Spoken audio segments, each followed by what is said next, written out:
Good evening and welcome to Adoption Conversations. I'm Jamie Thornsberry with Hope Center Adoption and Family Services. And tonight on our last adoption conversation, we are going to talk about adoption and infertility. And I have with me Mace and Rebecca Albiers. And we're just going to tackle all those questions that you guys have that we've heard over the last 2 years regarding coming to the adoption process after infertility. And so the first thing I guess is I'd like to just kind of have you guys share your story. Okay, like our dating story, marriage story, adoption story, infertility story. Infertility. Okay. How you guys? We were married a year and decided that we were ready to try and have a family, and we struggled, and then we visited a doctor. And it was like one medication after another, just trying to jumpstart a cycle and all that stuff for me. And it never happened. And after getting a second opinion, we found out that I was going through menopause when I was in my early 20s. Wow. Yeah, it was not the greatest. No. You look about ready to say something? Well, the worst part is like it was supposed to be just like a routine checkup kind of thing, and then hit her with it. I wasn't even there in the I found it on my office, own. and I'm like, she calls me and just in tears, and I'm like, I felt like somebody hit me over the back of the head with a bat. I mean, it was bad, because then it was even worse because I was like, and she had to do that solo. Oh, great. Yeah, but I mean, it's nothing that we didn't expect the conversation to go that way. Even. We just expected, you're on the wrong medicine, let's give you this, maybe this will help, or we've tried this with so-and-so, or we've had, this much percentage of like positive effects out of this one, and we weren't expected to go, I'm sorry honey, you're in menopause in your 20s, and you're so far in that there's nothing that we can do. It was rough. It was really rough, and was it a couple months later, we were in East Tennessee. Yeah. And I visited my mom for about a day or so, and he was in East Tennessee with his parents, and I brought back one of our nieces who were placed with my mom. They were removed from their parents. Okay. And I'm not sure if Crystal told you this story or not. No, she didn't. This is like a bonus for you. Right? So he fell in love with Cadence. And we spent some... niece. Yeah, our oldest, or not our oldest, Well, we have a 13-year-old. Out of the two of them. 13-year-old nieces, yeah, the oldest out of these two. Fell in love with Cadence, and they bonded. We went to Walmart, and she was excited to go looking at the firearms with her Uncle Mace, and she asked about pink guns the whole way they were walking over that way. Do they have pink guns? And I'm like, yes, I need to have That- pink guns. And she was like, so we skipped all the way to the gun aisle, and Yeah. we had a blast while we were down That there. night, when we came back to his mom's house after hitting Walmart, his mom went to go play with Cadence, and he looks at me and he goes, well, what do we do about adoption? And he butted heads with Brayley, the youngest. She's a fire engine, red hair, attitude to match. Those redheads. Personality. She's so great, though. And I was like, well, if you can't just get one, you have to take both of them. They are a pair. They need to come together.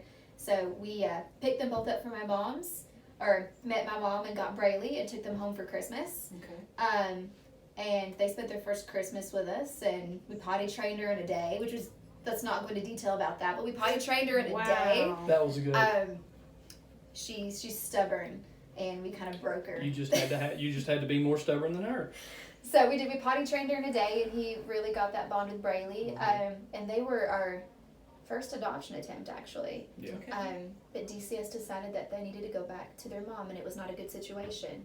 And she had them for 2 years, and she abandoned them last year and left them with my late brother, who wasn't supposed to have them. He was just supposed to have supervised visits, and then when he passed away in August, We've been trying to get him we've been trying to get him since. His girlfriend's trying to get him, but legally she has no right. So we've been trying to get them since, but they were our first attempt at adoption, and they've been in our hearts ever since. And we've always just decided, no matter what happens, what God decides to do, whether we have an infant, that we would always try to save a place in our home for them.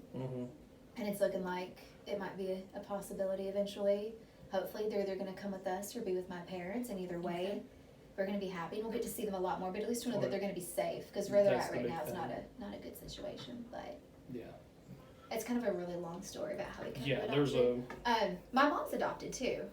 Wow, I didn't know that. Yes, my mom and my aunt and my uncle were adopted by her. Let me get this right. Her ex-stepdad.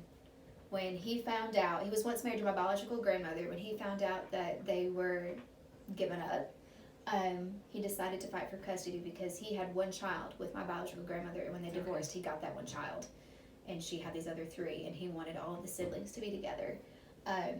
So adoption's always been a thing for me, and just mostly because of my mom, and we've always talked about it anyway.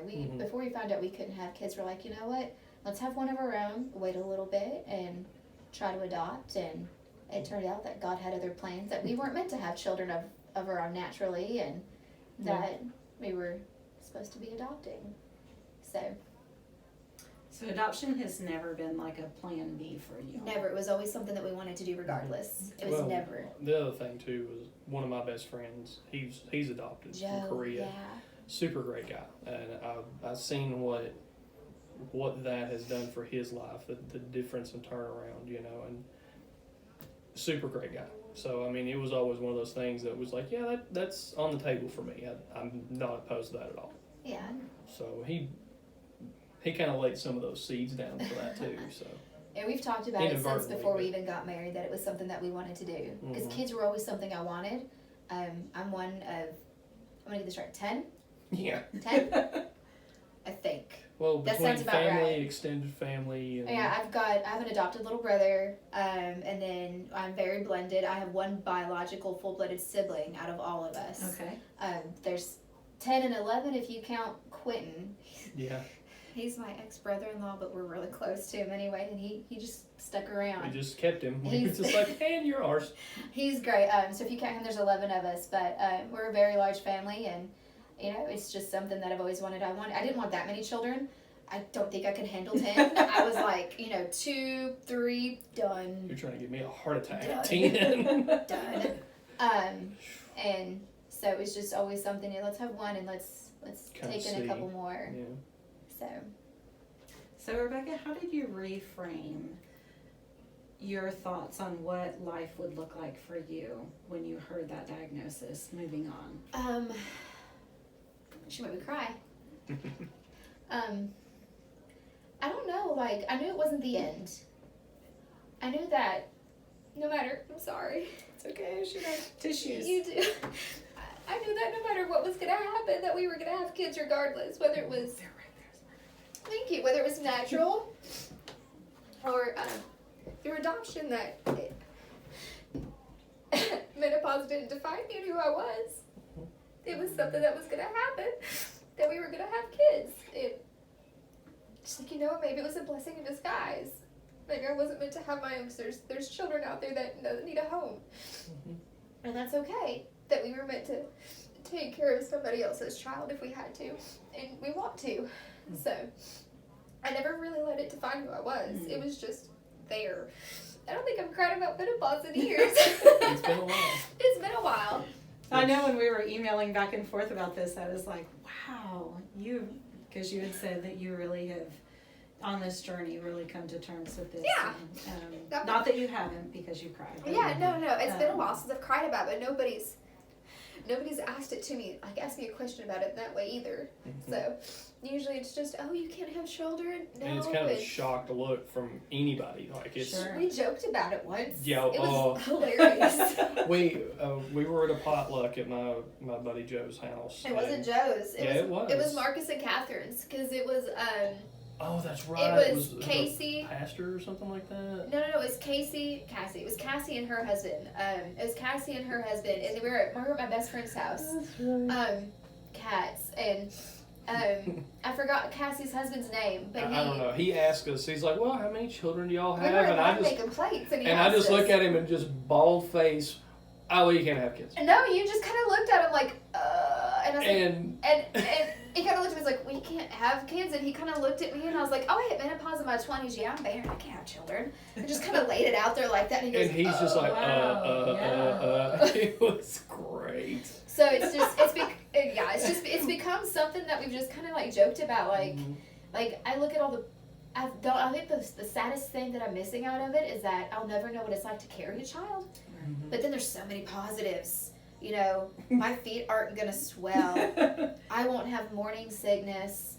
I won't sit there and be able to not tolerate my favorite foods, because I know sometimes that happens to women. Like Kat liked Mexican food, and which is crazy because Marcus is Hispanic, her husband, and she's like, we're cooking food, and every time that his mother would come and cook for us, all I wanted to do was like, you know, and I'm like, so I think it may have been Kat, but anyway, I think it was Kat, or it may have been one of my other close friends, but there was somebody that loved Mexican food that they couldn't eat it. It just turned them green. Because somebody would come cook it, and it would turn them green. But I mean, I'm just like, and I love Mexican food. I'm like, and I don't want to lose that. It's the coffee I would worry about for you. It's like caffeine. I mean, like, I love coffee, whether it's decaf or regular. I love coffee, and I'm like, and I wouldn't be able to have regular coffee. And I'm like a grouch without my first cup in the morning. And could you imagine? Nope. Like, my father-in-law knows not to carry a conversation with me till I'm halfway through my cup. He'll look at me. He calls me Bird Turd, which is an awful family nickname my siblings gave me when I was little, and it's stuck. Like, they brought it back and exposed my father-in-law to it. And your nephews. And my nephews call me Aunt Birdie. They don't even know her by Becca. It's a whole They don't family even thing. know her by Becca. It's Aunt Birdie, and I'm like his mom will be in town when my nephews come over, and they're like, yeah, go get this to Rebecca, and they're like, who? And she's like, she points and they're like, that's Aunt Birdie. And I'm like, thanks, Jimmy, my brother. I'm like, thanks. But like, he knows not to have a conversation. He'll look at me and goes, yeah, Bird Turd's about awake. I can have a conversation now. And I'm like, yes, you can. I call him Weenie, which is another odd nickname. But like, yes, we're good. We're good. Names in my family. But like the menopause thing, like we've learned to kind of just embrace it for what it is, and we joke about it. And well, if we turn it into a joke, it can't be used on us. That's how I've always looked at it. Is if we can joke about it, it's not a stinging. We're kind of saving ourselves from that.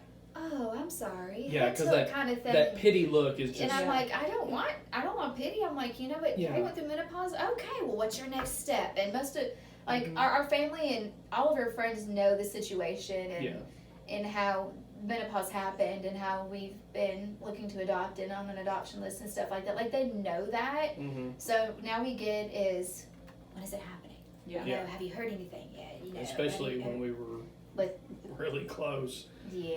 Yeah, that was the worst part of it all, though. Well, I think one of the important things you brought out is just that infertility isn't what defines you. It's not. No. That there is so much more to life than that. Yeah. There are other ways to be a parent. I think that's something that a lot of women and even a lot of men need to hear is that, you know, this is something that was uncontrolled by you guys, and you know, you quickly tried to move yourselves into a space of let's look at what the blessings are. So I love just that you guys were able to, you know, reframe that into the positive, into a side of, hey, you know, God still has a plan. God's going to bring that plan about, and we just need to figure out what that is. So what are some of the things that you've heard over the years in people's response? Because I think, you know, oftentimes people don't know how to respond when someone says, you know, a young couple like yourselves, you know, especially in the church culture, it's kind of unexpected almost that here you are, you're married, you're going to have lots of little children running around, and that doesn't happen. So what are some of the things that you would say, you know, to those people? Hey, when you meet a couple like us, don't say this. I got say this. That one. That are appropriate? No, there's appropriate. The one that always, and I know it's a biblical thing when promised with Abraham, you know, it's like you're going to have a son, and it's going to be Isaac and all this, but he had to wait until he was 100 years old, you know, and the one thing that's always eaten me up is every time we hear, oh, you guys are going to adopt, and then y'all are going to get pregnant. Oh, it's that like, wasn't just friends either. I'm like, please stop. And my mom and dad, I love them.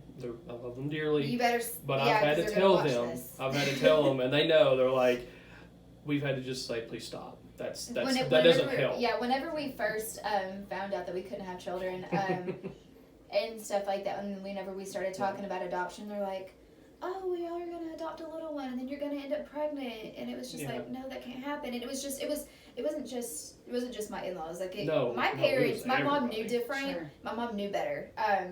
Because I just kind of sat her down. I'm like, listen, it's not happening. There's not that. But I'm like, but this is what we're, we decided to do this anyway. We're just going to do this sooner than we thought. And she's like, okay. But it was like, oh, you guys are going to, you're going to relax. You're just stressed. Your body's going to relax. That natural instinct's going to kick in, and it's just going to jumpstart stuff. And I'm like, physically, if that could happen, let me borrow your, a baby for like 2 weeks, or just let me come babysit for 2 weeks and let that natural reaction that's supposed to kick in and reset everything. It doesn't work that way. That was all we heard. You're gonna relax and it's gonna happen. Which is really hard on you guys, because that really does make it sound like it's your fault. It does. It did. Because it did if you would just relax and it has live life nothing to do with anything differently, and we weren't doing anything. You'll have a baby. We weren't doing anything different. And I get, they were trying to put a message of hope in there. It's okay when things happen, they're supposed to happen. I get that, but I've not got a call from God saying, hey, you're going to have a kid of your own. Now, when I have that happen, y'all will be the first to know. Like, yep, you guys are genetically going to pop one out that has your DNA and all that. And they'll be like, that's fine. But until I get that message, that's not happening. It was, for me, it was like they're trying to reinforce false hope, like the first doctor we went to did, and we had that conversation earlier. But it was like trying to reinforce false hope. Oh, it's okay. You're gonna do this. You're gonna adopt a little baby, and then you're gonna get pregnant. And I'm like, hanging that over my head doesn't help, because it's like, I know I'm not buying into it, but it's almost as if you're trying to give me that false hope. Yeah. Maybe if we adopt, and then we can have one. Yeah. Like, that's not how that works. Yeah, it sets you guys up for failure. Yeah, just for emotional failure. It does. Menopause is menopause. There is no fixing that. If there was a woman who had a child after menopause where she's not had a period for 6 years. Oh, it was 2. It was nearly. I know, but now it's 6 years. Oh, yeah. 6 years, which is a blessing in disguise. But if she's not had a period in 6 years and then boom, she's pregnant, I would love to shake her hand and then I'd write a book about her. I am not an author, but I'm like, I will take notes and I will write a book about you, because that is right. That is not something that happens. Yeah. There is no way. If it is cobwebs and dust in there, it is cobwebs and dust in there. There is nothing happening. So what would you recommend to people when they hear a story like yours? What is a better way to react? What is a better... Well, I mean, one of the things we have a friend of ours at church she's having to have a procedure done because she's had cancer in feminine areas. She's had ovarian cancer. And she's like, who's going to want me? I said, there's more than one way to have a child. I said, there's a lots of different ways of doing it. And I said, so don't think that just because this is the only way that you can have kids. I said, look at me and her. I said, we're walking through this now. Is it easy? No. But life was never promised to be easy. Correct. People don't understand that the underlining of this is like, and the other thing that I would tell people is, you don't just walk into an adoption agency and you just get a baby.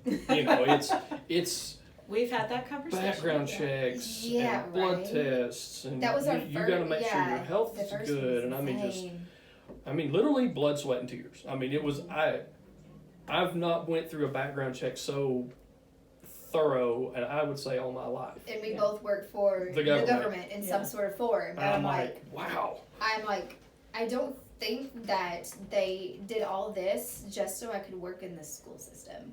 Mm-hmm. I'm like, but the background check we had to have when we started our adoption process was insane. Yeah. Like, they also wanted to know how much my parents made, if we were having godparents, how much are they making? Can they financially support a child? And I'm like, I'm not thinking of handing over my baby to my best friend. And how long they've been married. There brings up another question that we, or another statement that we hear often is, especially with couples who've gone through infertility. Yeah. There's this statement that we hear of, any 16, 17, 18-year-old girl can go out there and get pregnant and parent that baby if she chooses. Mm-hmm.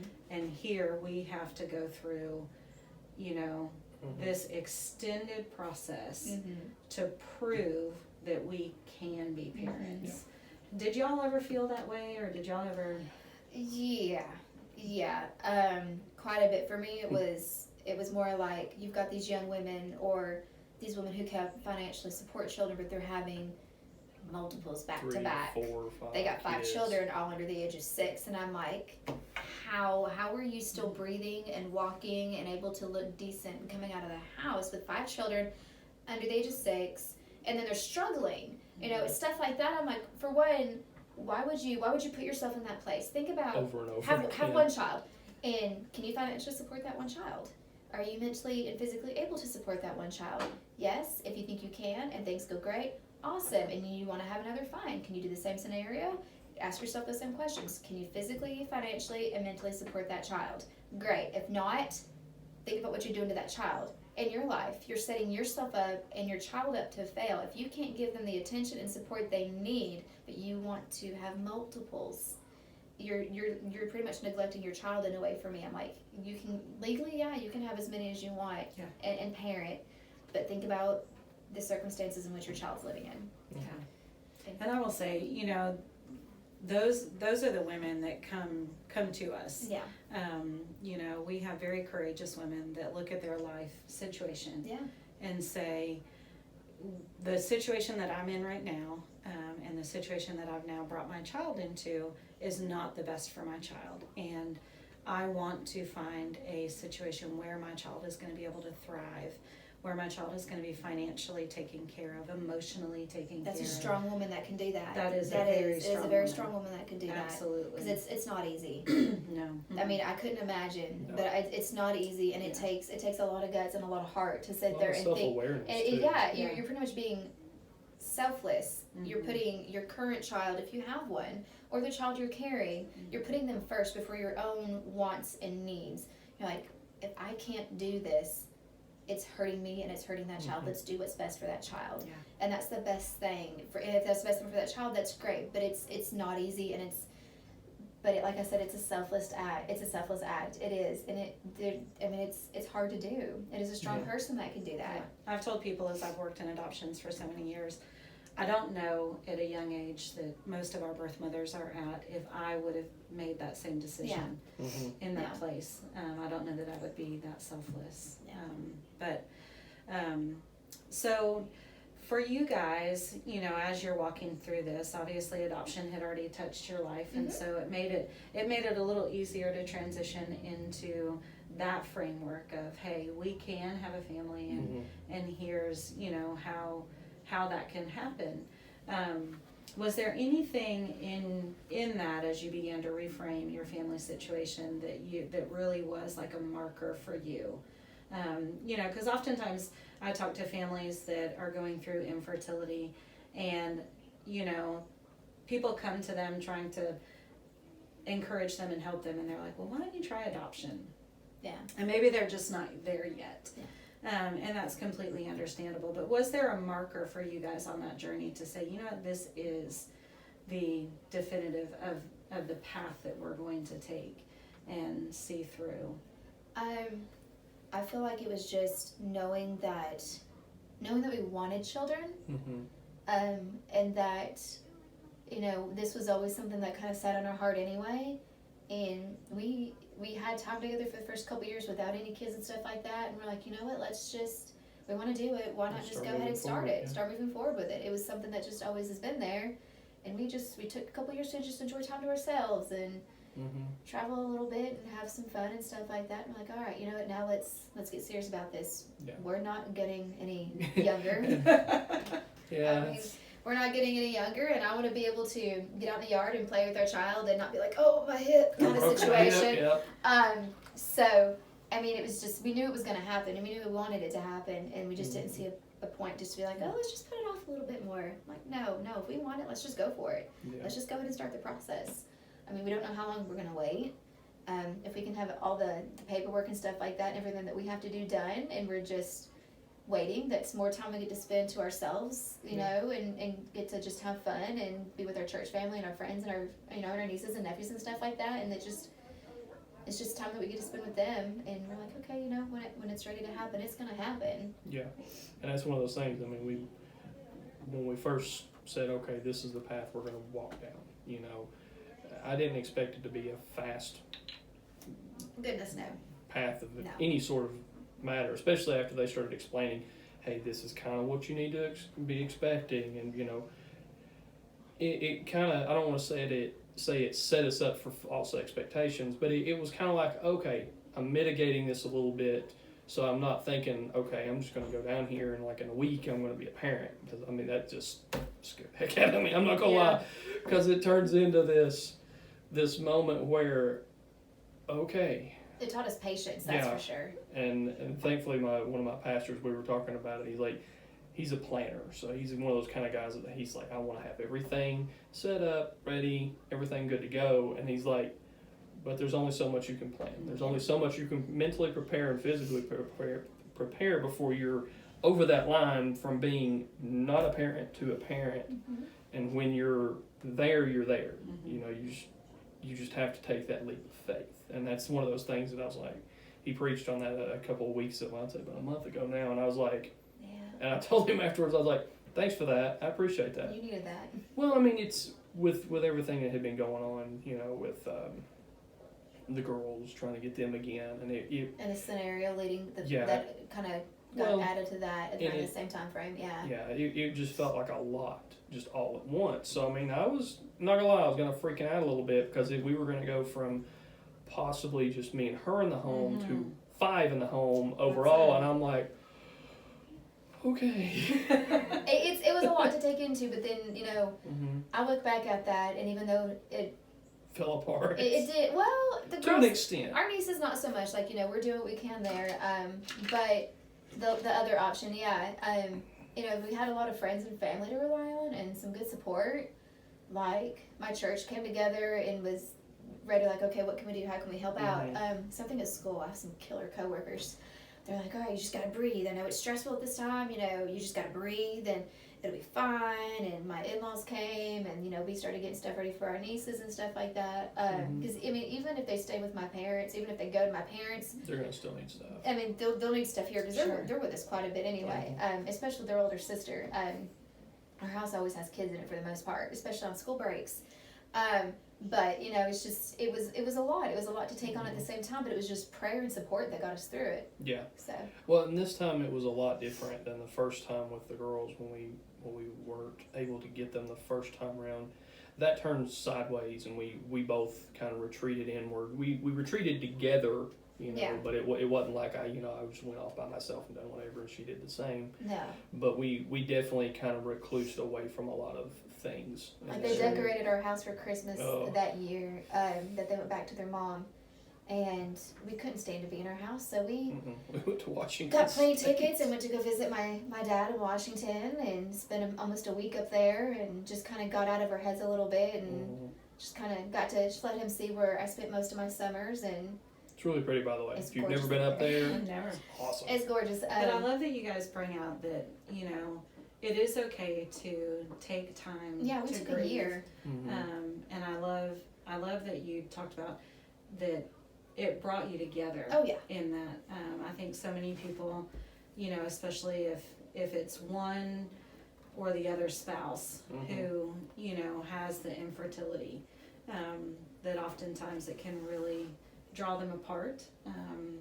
For many different reasons. Maybe just not even knowing how to talk about it with the other spouse, and maybe the one feeling guilty and the other not knowing how to overcome that. So I love that you guys just brought that out, that it's okay to take time to grieve over this, and making sure that you guys are together before you move on to the next step. Yeah. Because I think so many times, again, like in our church culture, it's like, well, hey, as pro-lifers, we're pro-adoption as well. Let's just move into this space. Yeah. And that's not always the most realistic. No. The other thing that got me was by going through this, and this is something that I will say that has strengthened our relationship to levels that I never figured it would. But by walking through this, you don't argue over dumb little things. It doesn't matter, because you've seen what it's like on the absolute worst days for each other, when you can't do anything to help your spouse, and that sucks. And I'm like, so I mean, the only thing you can do is just be there and walk through it together, hand in hand, and just like, look, I'm here for you, whatever you need, we're walking through this. But I'm not gonna, that was always the thing for me. I wasn't gonna leave her for that, and I made sure she knew it. Oh, yeah. Because it wasn't her fault. It wasn't anything we could do anything about. It just the random number hit just right there, and it was like, oh well, we'll just go around, we'll do something else. But we don't fight over just dumb stuff. I mean, it's got to be something considerable for us to even have an argument in the first place. But that walking through this has definitely bound us together in ways that I never thought it would. But I'm actually pretty happy for the process, because I have gotten to know her a heck of a lot better than I ever thought I would have, and that's I'm pretty happy about that. I like it. Good. You made a good choice. Right? He's a good salesman. I fell into it. That's what I did. Well, I love that, because it does things like this, major, life changers like this give us different perspective. Yeah. And for those of us who haven't gone through that, it's good to hear that perspective of, there are worse things that could happen, sure, but in these pretty bad things, it really does define, what do I really believe about God? What do I really believe about myself? And how do we walk that together? And you guys have done a fantastic job of doing that. So one last question. Were there any resources or things that helped you guys walk this to come to the place that you are today, to kind of be able to joke about it, to be able to walk in confidence of, this is what God has called us to, and we're not defined by this marker back here? I just don't think so. I think we just kind of leaned on each other more than anything. We just knew that God had something else for us. Yeah. That He would not just shut that door and just say, you're done, this is it, period, whatever. And I mean, since we've started our adoption process and stuff like that, like I've gotten into a connect group through church that's been there to support me, but leading up to at least starting the process, it was just, we just learned to depend on each other. And thankfully our family on both sides have been super supportive Yeah. and very, very understanding, especially like, we were talking about earlier, like, please don't say this or whatever. Yeah. When I explained it to my parents, I'm like, just please don't. They quit, and that was amazing. And I like I said, it was a message. They were trying to be hopeful, and I get it. But and then I'm sure for grandparents as well, there's a grieving process. Yeah. Because on your behalf, they've had dreams. He's an only I'm child. an only, so that's. I think it hit his parents a little bit harder knowing that they're not having any biological grandchildren, but at the same time, they're excited for. No, it doesn't. They just want to spoil the baby. That's all. They just want to spoil kids. That's their whole thing. Right? They're like, I can't wait to be a grandparent. It's like my whole goal in life is to spoil someone. Oh, well. They're ready for it. That's for sure. Yeah, but as for resources, I mean, the agency we were at before this one, they did tell us some basic coping mechanisms, and they said, when we were going through the basic classes, it was, you kind of have to grieve that as a loss right off the bat, just to kind of, till the soil a little bit so you can kind of let that go, and that's okay to let it go. But don't expect, this baby you're getting to be the exact model that you've had in your head between the mixture between like me and her. So it was one of those things where that kind of helped, at least in that case, where it was like, okay, now we're over this little hump and we can till the soil a little bit and kind of get your brain ready for what's moving forward. Yeah. But as for just resources and books, I mean, we got told of a few books out there, but I can't remember. What is it? It's blue. I just know the color of it because I looked at it the other day. Is it Call to Adoption or something like that? There was two of them. There was one that was blue, and of course it was about adoption. And then the other one is Dear Birth Mother. I read it, which has been 2 years now since I read it. Mm-hmm. It's been about 2 years. Yeah. And I gave the blue one to your mom briefly to read because she had a great nephew in the house for a little bit, and there was some information that could help her out in that situation. But that was about it. But I feel like they didn't hit me as much. They gave me some new information that I found kind of odd and I guess interesting at the same time, but that was about it. Like, it didn't help us in the situation that we were going through. It was just like, oh, okay, that Just some good it's just some good information yeah. about the process, and that was about it. But nothing that really just like, okay, you know what, you guys need this, and this is how it's going to work, and all that. There was nothing that really did that for us other than just being together. Yeah. Thankfully, though, we've, like I said, it's mostly been a lot of friends and family, and Yeah. of course now our church family is super helpful. Like when we were going through all this originally, We were alone. we were alone for a lot of this, and it was helpful because I had guys in my life that were like brothers to me, so I was able to reach out to them and be like, hey, look, I'm just needing prayer over this. Yeah. And some of them, they were okay with just knowing that and being forward. Some were like, what is it specifically in case I can help more? And those guys were super helpful. And I think our biggest friends, the four that helped us throughout the whole process the most would be Kat, Marcus, and Joe and Steph. oh yeah, my little brother Joe. They've been there since day one. They've always been there. And when we found out this last time about what happened, it was one of those that, the way I have to do, or I don't have to, but the way I do things anyway is like if something bad happens, I want to make sure she's okay, or whoever's the immediate shot in line is okay. I'll deal with the grieving after all that's shooshed off the table and they're okay. So thankfully, she had reached out to a friend of hers at work. I did, your mama did. Or mom did, sorry. And her best friend, and they came in and like the next day and were like helping kind of keep her upbeat in ways that I can't. I can joke around and things like that, but there's certain things that they just got that ability to pull it out of her a little bit more. Yeah. So they came in and was a huge help and a big relief to her. I think that goes back to her and what I you had both. said before, Mace, about just the self-awareness Mm-hmm. of who you are and your personality, your strengths, your weaknesses, and being able to be confident, which is probably a whole different conversation than what we're having today.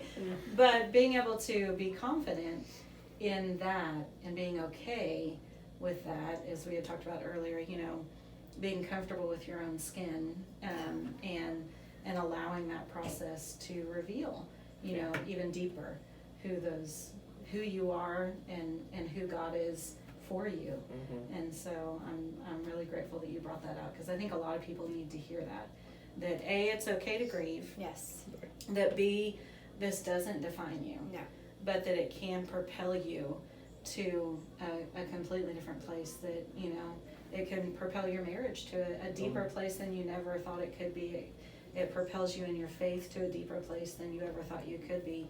And those are kind of those blessings, those sweet and savory blessings that come out of it. And so, wrapping this up, you guys are actively in the adoption process. Is that correct? You're Yes, awaiting we're family. awaiting family. And how long have you been awaiting family? 2 years. 2 years. Okay. Yeah. Was it 2 years with It was. the one in Nashville, and then And we started with you guys. we're not in even the- with a year here. Not even a year with you guys. But, Yeah. yeah, So- we're hopeful. Yeah. It's gonna happen when it's gonna happen. Mm-hmm. Absolutely. Well, thank you guys for coming out. And if you want to head over to our website at www.hopecenteradoptions.com.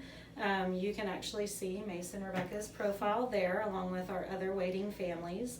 If you're a birth mother, you can actually connect with us through our website, through our social media, or you can call us at our office. The numbers are on those places. And we're so thankful that you guys came and shared your story. If you are in this and you've been struggling with infertility and now you think maybe I could take these steps into adoption, at Hope Center we would love to speak to you, so reach out to us. But thank you for joining us on Adoption Conversations.